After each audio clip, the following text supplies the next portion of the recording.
কেমন আছো সবাই? আমি ভাইদা আবার চলে এসেছি তোমাদের সবার পছন্দের ইউটিউব চ্যানেল ভাইদার পাঠশালাতে। তো তোমাদের টেস্ট পেপার করানো শুরু করেছি আমি। তোমরা জানো যে তোমাদের প্রথম যে পৃষ্ঠা 18 পৃষ্ঠা সে অঙ্কের মান এক, মানে তোমার এমসিকিউ গুলো করানো হয়েছে। আজকে 2 দাগ আর 3 দাগ করাবো, ঠিক আছে? আগের ভিডিওটা কেমন লেগেছে তোমরা আমাকে কমেন্ট করে জানাবে। কোথাও কোনো অসুবিধা হলে সেটা আমাকে জানাবে, ঠিক আছে? আজকে করাবো তোমাদের শূন্যস্থান পূরণ আর হচ্ছে সত্য মিথ্যা, 2 দাগ আর 3 দাগ, ঠিক আছে? তো সময় নষ্ট না করে চলে যাচ্ছি আজকের অঙ্কে। সবাই খাতা পেন বের করো, শুরু হচ্ছে আজকে অঙ্ক ক্লাস।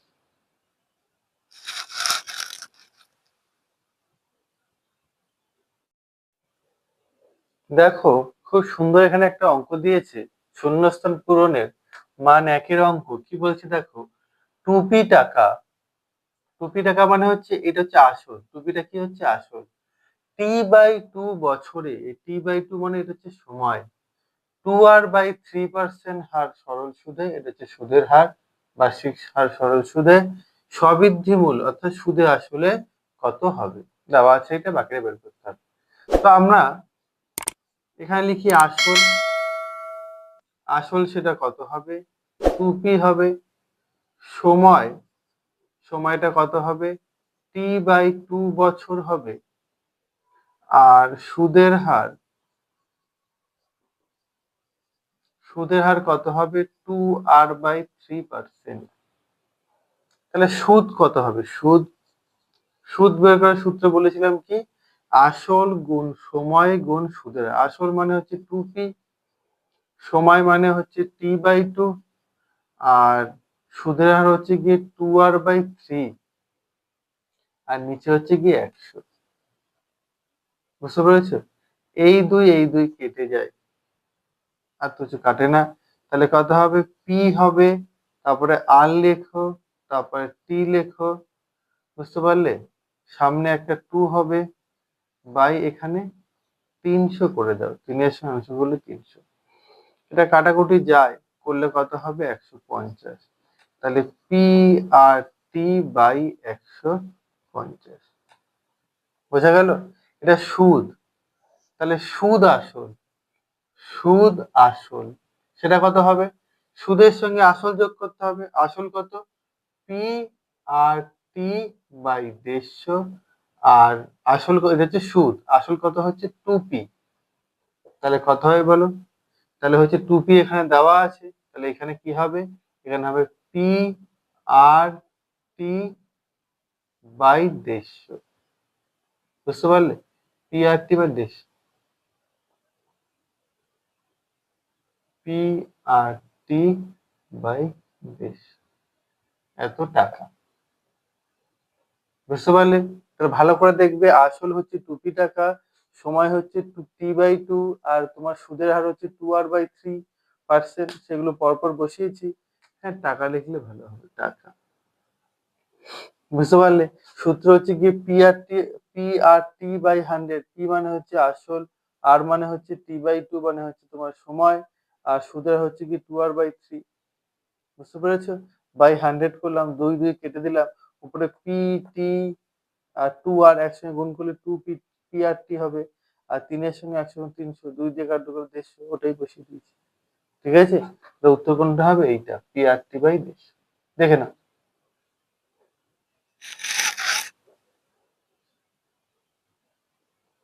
দেখো কি বলেছে এখানে। বলেছে একটি দ্বিঘাত সমীকরণে দুটি বীজই এক হলে, দুটি বীজই 1 হলে সমীকরণটি কি হবে। তাহলে আগে আমরা বুঝি দ্বিঘাত সমীকরণ কি। দ্বিঘাত সমীকরণ হচ্ছে গিয়ে x square plus b x plus c equal to 0। এটা দ্বিঘাত সমীকরণ। দ্বিঘাত সমীকরণ থেকে এক্স এর মান দুটো বেরোয়, অর্থাৎ এক্স এর দুটো বীজ হয়। একটা যদি আলফা ধরা যায়, একটা যদি ধরা যায় বিটা, তাই তো? তাহলে একটা আলফা একটা বিটা। তাহলে এই যে তোমার এই সমীকরণের দুটো বীজ হচ্ছে আলফা আর বিটা, তাই না? দুটো বীজ আলফা বিটা। এই আলফা বিটা দেওয়া, যদি মনে করো সমীকরণটা দেওয়া নেই, দেওয়া আছে দুটো বীজ আলফা আর বিটা, সেক্ষেত্রে এই বীজ দিয়ে সমীকরণ গঠন করার নিয়ম কি, সেটা হচ্ছে তোমার x square minus alpha plus beta, অর্থাৎ বীজ দুটির যোগফল, পাশে এক্স বসে যাবে, plus alpha into beta equal to 0। বুঝতে পারলে? তাহলে সমীকরণ দেওয়া থাকলে সে তাকে সমাধান করে যেমন বীজ বের করা যায়, তেমনি বীজ দেওয়া থাকলেও সেটাই সূত্রে ফেলে কি করা হয়, সমীকরণ তৈরি করা যায়। তাহলে এখানে বীজ দুটি কি হয়, বীজ এখানে দ্বিঘাত সমীকরণের বীজদ্বয় মানে বীজ দুটো কি হবে, 1,1, দুটোই তো এক হবে, দুটো বীজই তো এক হবে। তাহলে অতএব সমীকরণটি হবে কি হবে, নিয়ম কি আছে, নিয়ম হচ্ছে গিয়ে প্রথমে এক্স স্কোয়ার হয়, এক্স স্কোয়ার বসাও, মাইনাস বীজ দুটির যোগফল তাহলে 1 প্লাস 1, তারপরে এক্স বসে যাবে, প্লাস বীজ দুটির গুণফল তাহলে 1 ইন্টু 1 ইকুয়াল টু 0। তাহলে কি দাঁড়াচ্ছে দেখো, এক্স স্কোয়ার এক এক যোগ করে 2x প্লাস এক আর এক গুণ করলে 1 সমান সমান 0। এটা হচ্ছে দ্বিঘাত সমীকরণ। তাহলে x square minus 2x plus 1 equal to 0। দুটো বীজ যদি এক হয় তাহলে সমীকরণটা কি হবে, এটা হবে। বুঝতে পারলে? দেখে নাও, খুব ভালো একটা অঙ্ক, দেখে নাও।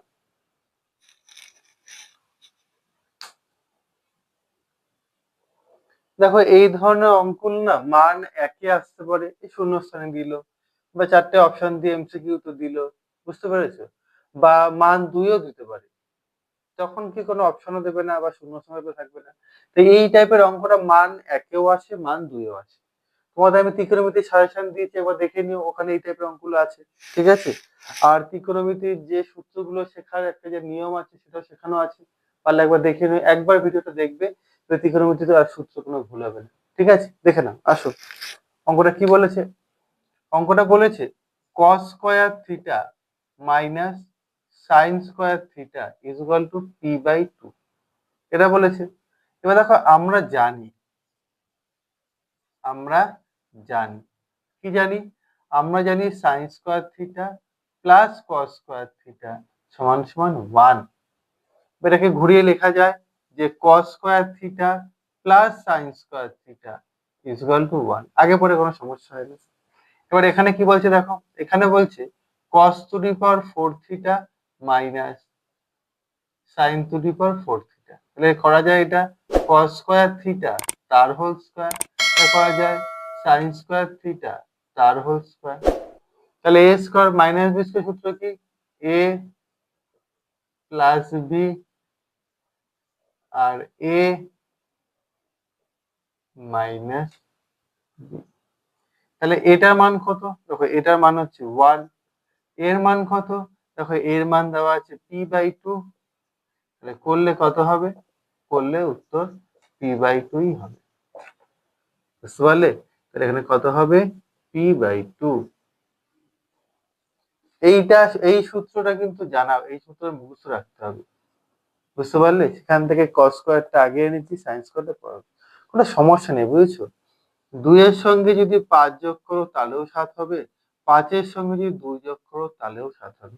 তাহলে এইটা আগে পিছিয়ে লেখা, একই পাশে যদি আগে পিছিয়ে করে লেখা হয় তাহলে কোনো সমস্যা হয় না। বোঝা গেল? টুকে নাও, অঙ্কটা একটু আলাদা আছে, টুকে নাও।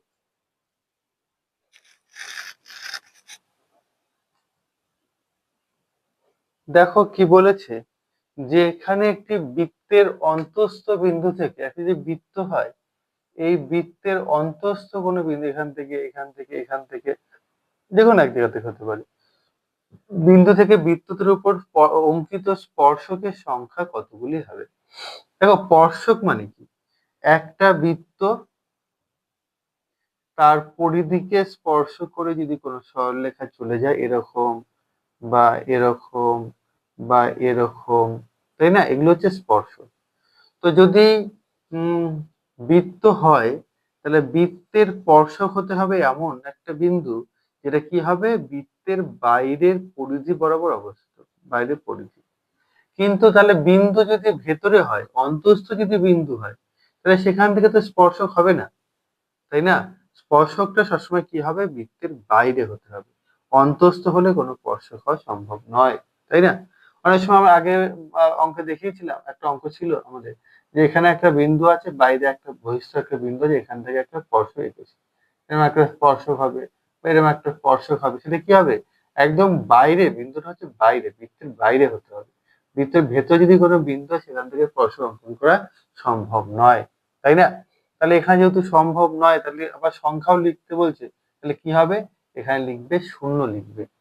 ঠিক আছে, একটি বৃত্তের অন্তঃস্থ বিন্দু থেকে বৃত্তটির উপর অঙ্কিত স্পর্শ কি হবে?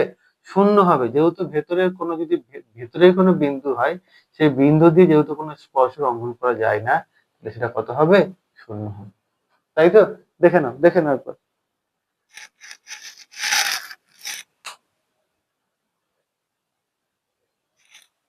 দেখো কি বলেছে, এটা পরিমিতির অঙ্ক।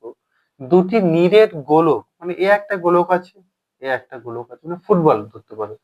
হ্যাঁ, এটার থেকে এটা বড়। ঠিক আছে, এটা একটু ছোট হবে, এটা একটু বড় হবে। এটা একটু ছোট হবে, এটা একটু বড় হবে। কেন এটা বুঝলাম না? এটা বলেছে তোমার 1:27, মানে এর আয়তন, এর পুরো আয়তন যদি 1 ভাগ হয়, তাহলে এর পুরো আয়তন কত হবে? এটা এটা তোমার 27 ভাগ হবে, মানে 1:27। তাদের বক্ষতলের ক্ষেত্রফল কত হবে? বক্ষতলের ক্ষেত্রফল, তা দেখো গোলক তো মানে ফুটবল, ফুটবলে কি হয়? শুধু একটা ব্যাসার্ধ হয়। কি হয়? একটা ব্যাসার্ধ। এর দৈর্ঘ্য, প্রস্থ, উচ্চতা কিছু হয় না, কি হয়? একটা ব্যাসার্ধ হয়। তাহলে ধরে নাও, ধরি প্রথম গোলকের ব্যাসার্ধ কত? R1 একক। তাহলে প্রথম গোলকের আয়তন কত হবে? আয়তন 4/3 পাই R1 কিউব, এত ঘন একক। এবং দ্বিতীয় গোলকের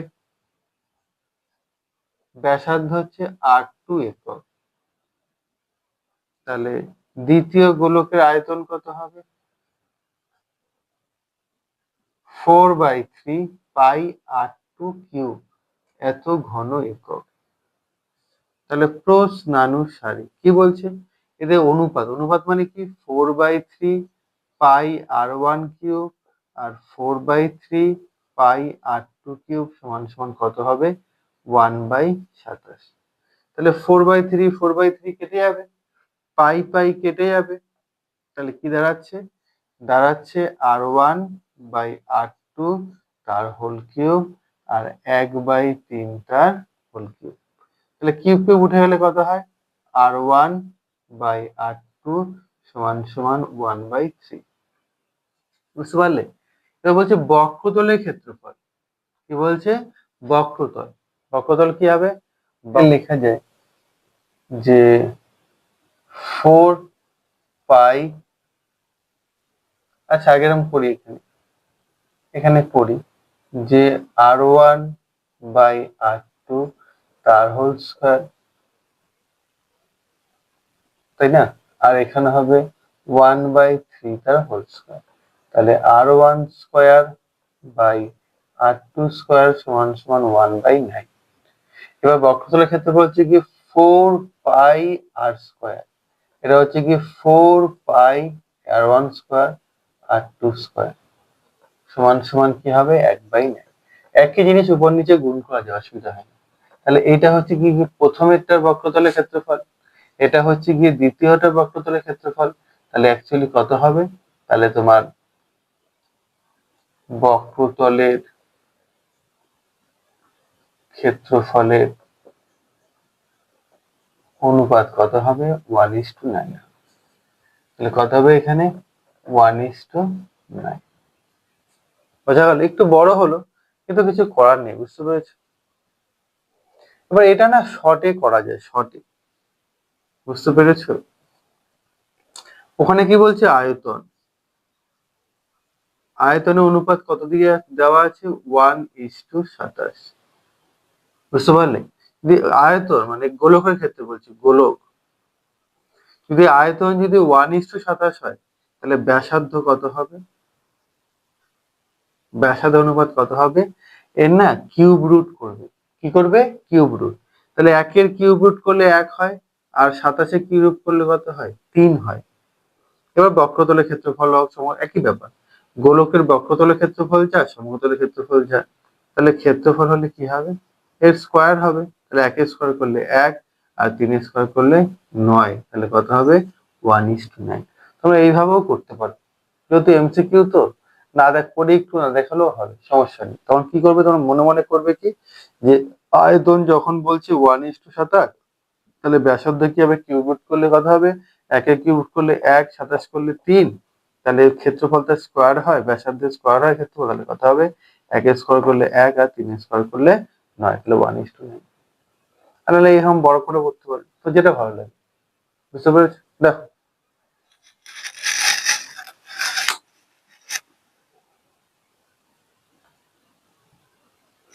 এখানে বলেছে যে গড়, মধ্যমা আর সংখ্যাগুরু মান হলো ড্যাশের প্রবণতা একক। এটা মনে রাখবে, এটা হচ্ছে কেন্দ্রীয় প্রবণতা। কি হবে এটা, কেন্দ্রীয় প্রবণতা একক। বুঝতে পারলে? যখনই গড় বা মধ্যমা যেগুলো তোমার রাশিবিজ্ঞান যখন করবে, তখন বুঝতে পারবে এগুলো কি হবে, সব কেন্দ্রীয় প্রবণতা মাপার একক। ঠিক আছে, তো এগুলো ভালো করে দেখে নেবে। শূন্যস্থান পূরণ মোটামুটি 6টাই ছিল, 6টাই করে দিলাম। এরপরে আমরা কি করব, এরপর করবো সত্য মিথ্যা। ঠিক আছে, মানে দাগ নাম্বার 3 এ সত্য মিথ্যা, এটা টুকে নাও।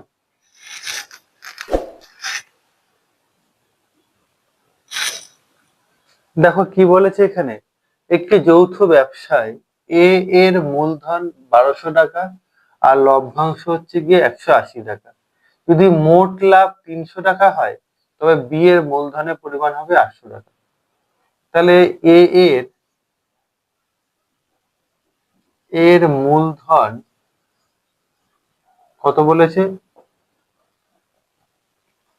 1200 টাকা, আর এ এর লভ্যাংশ কত হবে, লভ্যাংশ 180 টাকা। বুঝতে পারলে? তাহলে বি এর মূলধন কত, বি এর মূলধন বলেছে 800 টাকা, আর বি এর লভ্যাংশ কত। দেখো মোট তো লাভ হয়েছে 300 টাকা, সেখান থেকে এ পেয়ে গেছে 180 টাকা, তাহলে বাকি পড়ে থাকবে কত টাকা বলো, 120 টাকা।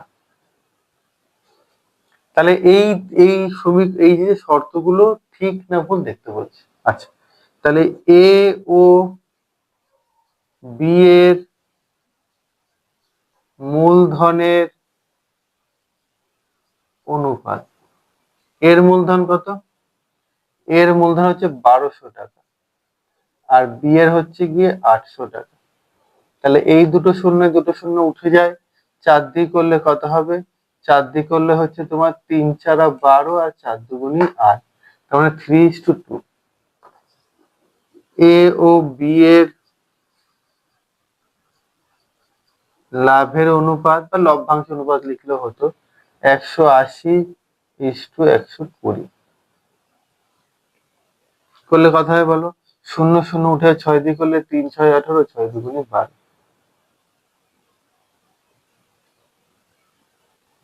তা দেখো এই মূলধনের অনুপাত যা হচ্ছে, লাভের অনুপাতও তাই হচ্ছে, তাহলে এটা কি হবে, এটা হবে তোমার সত্য। যদি মূলধনের অনুপাত সমান সমান লাভের অনুপাত, মূলধনের অনুপাত সমান সমান লাভের অনুপাত, তাই না? তাহলে এটা কি হবে, এটা 3:2। যেহেতু মূলধন অনুপাত লাভের অনুপাত সমান, জিনিসটা কি হবে, জিনিসটা হবে সত্য। আর সমান হলে কি হতে হবে, মিথ্যা হতো। মাথায় রাখবে, সবসময় মূলধন অনুপাত যা হবে, লাভের অনুপাত কি হয় তাই হয়। বুঝতে পেরেছো? দেখো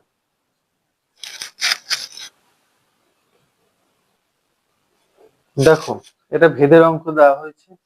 কি বলেছে যে না, এ ভ্যারাইজাস বি, আর একটা বলেছে বি ভ্যারাইজাস সি। তাহলে এখানে এ সমান সমান কে ওয়ান বি ধরি, পাশে লিখবো কে ওয়ান নট ইকুয়াল টু 0, আর এখানে বি সমান সমান কে টু ধরি, এখানে লিখবো কে টু নট ইকুয়াল টু 0, কখনোই শূন্য হবে না। বি এর একটা মান আছে, বি এর মানটা বসিয়ে দিয়ে এখানে বি এর মানটা বসালে কি হবে, K2C হবে। এইবার আসো, এই দুটো কি আছে, সরল ভেদে আছে। কি ভেদে আছে? সরল ভেদে। তাহলে A plus b by c এরকম করি, করে যদি এখানে একটা ধ্রুবক হয় তাহলে এটা সত্য, আর ধ্রুবক না হলে সেটা কি হবে, এটা মিথ্যা। তাহলে এখানে A এর জায়গায় বসাই K1, K2C, আর এখানে বি এর জায়গায় বসাই K2C, আর নিচে কত হবে, সি হবে। A plus b by c, এখান থেকে সি কমন নাও, তাহলে K1 K2 প্লাস K2, নিচে সি, সি সি কেটে যায়, তাহলে A plus b by c কেটে গেলে কি হবে, এটা ধ্রুবক হবে। তাহলে A প্লাস বি ভ্যারাইজার সি, এটা কি হলো, সত্য হলো। অনেকে একটু বুঝতে অসুবিধা হলো হয়তো। দেখো তোমরা জানো কিনা আমি জানি না, যে দুটো রাশি বা দুটো পদ তখনই সরল হয়ে থাকবে যখন এই দুটোর ভাগফল কি হবে, এখানে একটা ধ্রুবক হবে। কি হবে, ধ্রুবক, তখন সরলভেদ থাকবে। আর এর সঙ্গে বি তখনই ব্যস্ত ভেদে থাকবে যখন এ আর বি এর গুণফল কি হবে, ধ্রুবক হবে। তাই না? ভেদের চ্যাপ্টারে প্রথমেই দেখবে, একদম প্রথমেই কতগুলো ছক আছে, ওই ছকে দেখবে একটা তোমার সরল ভেদে থাকবে, একটা ব্যস্ত ভেদে থাকবে। তখন বোঝানো হয়েছে তোমাদের এইভাবে, যে যদি দুটো রাশির ভাগফল ধ্রুবক হয় তখন সেটা কি হবে, সরল ভেদে হবে। আর দুটো রাশির গুণফল যদি ধ্রুবক হয় তাহলে কি হবে, ব্যস্ত ভেদে হবে। সরল ভেদে বলছে, তাহলে আমার দেখাতে হবে কি, দুটো রাশির ভাগফল ধ্রুবক, দুটো রাশির ভাগফল ধ্রুবক দেখালাম, তাহলে এটা কি হবে, তোমার সরল ভেদে হবে, জিনিসটা কি হবে, সত্য হবে। বুঝতে পারলে? দেখো, আর না বুঝতে পারলে একটু ভেদের চ্যাপ্টারটা একবার একটু কষ্ট করে দেখে নিও। ঠিক আছে, একবার দেখলেই বুঝতে পারবে। ঠিক আছে, দেখে নাও, টুকে নাও।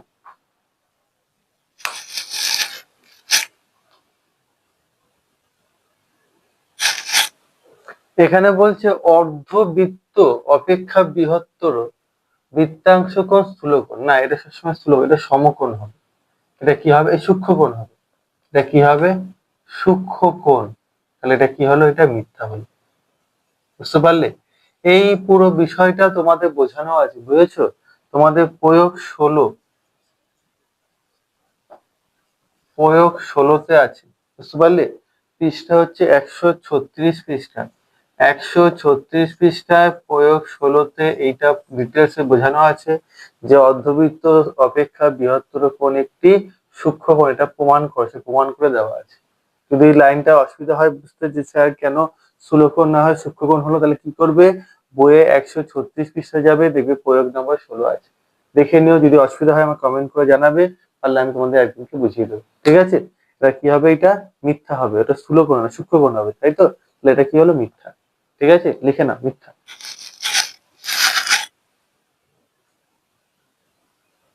দেখো পরের অঙ্কটা কি বলেছে, একটি ত্রিভুজের 3টি বাহুর দৈর্ঘ্য সাইন থিটা কস থিটা 1 হলে ত্রিভুজটা একটি সমকোণী ত্রিভুজ। তো ভাববে স্যার কি যাতা দেওয়া আছে স্যার, অঙ্কটা হয়তো ভুল আছে। অঙ্ক হয় নাকি, একটা বাহু সাইন থিটা কস থিটা হতে পারে নাকি? হ্যাঁ, একটা বাহুর দৈর্ঘ্য A1 হতে পারে, কিন্তু সাইন কস কি করে একটা বাহু হতে পারে? আপনি তো শিখিয়েছিলেন যে সাইন বা কস হচ্ছে কি দুটো বাহুর অনুপাত, সেটা কি করে বাহু হতে পারে? তো এখানে তোমাদের সেই লজিক লাগাতে হবে না, সাইন বা ত্রিকোণমিতির কোনো লজিক লাগাতে হবে না। তো লজিক লেখাতে হবে এমন এক, তুমি দেখতে হবে যে এই বক্তব্যটা সত্য না মিথ্যা। তোমাকে এমন একটা সমাধানে আনতে হবে, বা তোমার একটা এমন একটা কনসেপ্টে আনতে হবে যাতে তুমি বলতে পারবে যে হ্যাঁ এটা সত্য কিংবা মিথ্যা। বুঝতে পারলে? দেখো, ত্রিকোণমিতির কনসেপ্টে না, ত্রিভুজের কনসেপ্টে আছে। দেখো, একটা ত্রিভুজ কখন সমকোণী ত্রিভুজ হয়? একটা ত্রিভুজ সমকোণী ত্রিভুজ তখনই হয় যখন এই কোণটা কত হয়, 90 ডিগ্রি হয়। অর্থাৎ একটা ত্রিভুজের একটা কোণ যদি 90 ডিগ্রি হয়, তবে ত্রিভুজটা কি হবে, সমকোণী ত্রিভুজ হবে। 90 ডিগ্রি অপোজিট বাহুটা কি বলবো আমরা, অতিভুজ বলবো। এটা কি বলবো আমরা, অতিভুজ। এটাকে বলবো আমরা লম্ব, আর এটাকে বলবো আমরা ভূমি। তাহলে তাকে সমকোণী ত্রিভুজ হলো। এই লম্ব, ভূমি আর অতিভুজ একটা সম্পর্ক আছে। পিথাগোরাস মহাশয় এর একটা সম্পর্ক দিয়েছে, কি সম্পর্ক দিয়েছে না, অতিভুজে তুমি যদি স্কোয়ার করো তাহলে লম্ব আর ভূমির স্কোয়ার করে যোগ করলে যা হবে অতিভুজের স্কোয়ার করলে কি হবে তাই হবে। তাহলে আমি যদি দেখো, আমি যদি কাজ করি এখানে একটা একে স্কোয়ার করি একটা, আর মনে করো এখানে সাইন এর একটা স্কোয়ার করি, আর মনে করো কস এর এখানে একটা স্কোয়ার করি, তাহলে কি দাঁড়াচ্ছে, ঘুরিয়ে লিখলে কি দাঁড়াচ্ছে যে এইভাবে দেখা যায়, এক স্কোয়ার করলে মানে এক সমান সমান sine square theta plus cos square theta, বা ঘুরিয়ে তুমি লিখতে পারো যে sine square theta plus cos square theta is equal to 1। এটা সত্যি তো একটা সূত্র আছে, তোমরা শিখেছিলাম তো ত্রিকোণমিতিতে, যে sine square theta plus cos square theta যোগ করলে কত হবে 1 হবে, এটা ত্রিকোণমিতিতে একটা সূত্র আছে। তাহলে এই সূত্র আছে কোথা থেকে, এই তোমার এই এটা যদি তুমি অতিভুজ ধরো, অতিভুজ যদি 1 ধরো, আর লম্ব যদি সাইন ধরো, আর ভূমি যদি কস ধরো, তাহলে এই 1 হচ্ছে কি এই বাহুটা, সাইন হচ্ছে এই বাহুটা, কস হচ্ছে এই বাহুটা। হ্যাঁ বাহু ধরলে তাহলে এই বাহু ধরলে তাহলে পিথাগোরাসের সূত্র করলে এটা আছে, আর এটা এই মানটা তো সত্যিই হয়, তাহলে এই এই তিনটে বাহু হওয়া সম্ভব, তাহলে কি হবে এটা সত্য হবে। বুঝতে পারলে, এটা এমনি কোনো লজিক নেই, এই সত্য মিথ্যা করতে হলে এইভাবে করতে হলো, অ্যাকচুয়ালি এমনটা হয় কি না হয় সেটা পরের কথা, কিন্তু যেহেতু আমাকে দেখতে হবে বক্তব্যটা সত্য না বক্তব্যটা মিথ্যে, বক্তব্য যেটা দেওয়া আছে সাইন কস আর এক এর মধ্যে কোনো সম্পর্ক করে কি সমকোণ ত্রিভুজ করা যায়, হ্যাঁ করা যায়। তাহলে এই দুটোকে স্কোয়ার করে যোগ করলে আর এটা স্কোয়ার সমান হয়, তাহলে পিথাগোরাসের সূত্র পড়ে যায়, পিথাগোরাসের সূত্রে কোন ত্রিভুজ পড়ে না সমকোণী ত্রিভুজ পড়ে, তাহলে এটা কি হবে একটা সমকোণী ত্রিভুজ, তাই তো। টুকে না আবার টুকে না, ঠিক আছে, টুকে নাও একটুখানি, যেমন আছে অমনি টুকে নাও।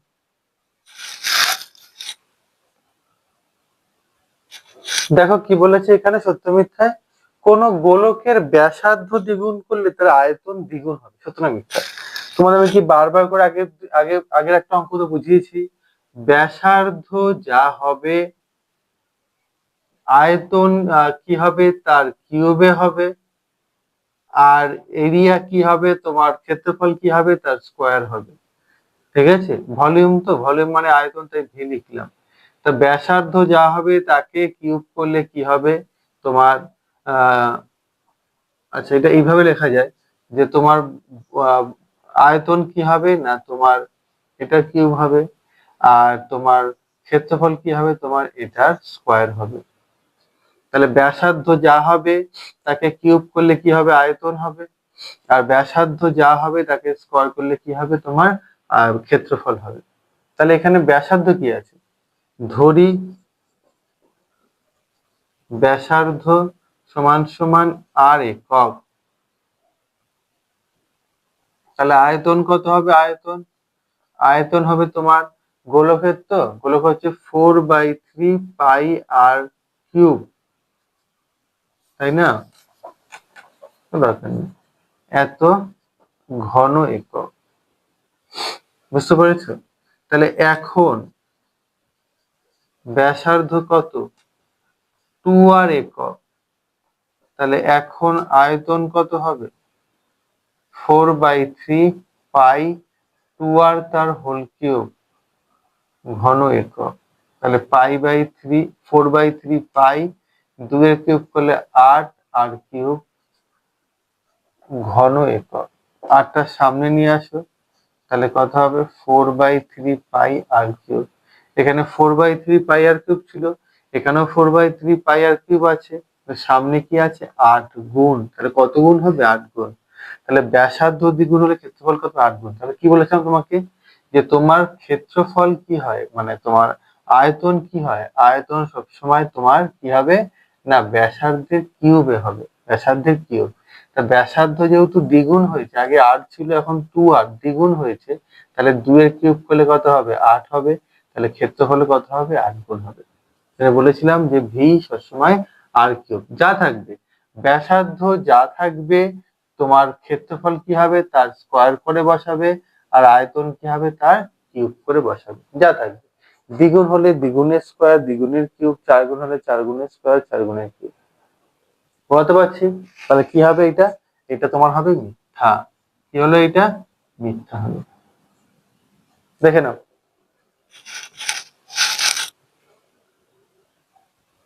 কি বলছে দেখো, সত্য মিথ্যা। আজকে লাস্ট প্রশ্ন কি বলেছে, একটি পরিসংখ্যা বিভাজনে একাধিক সংখ্যা গুরুমান থাকতে পারে। মনে করো একটা আছে 2,3,4,4,5,5,6,7,9। তাহলে এখানে দেখো 3 আছে দুবার, 5 আছে দুবার, 4 আছে 3 বার। তাহলে এই 4টা হচ্ছে সংখ্যাগুরু মান।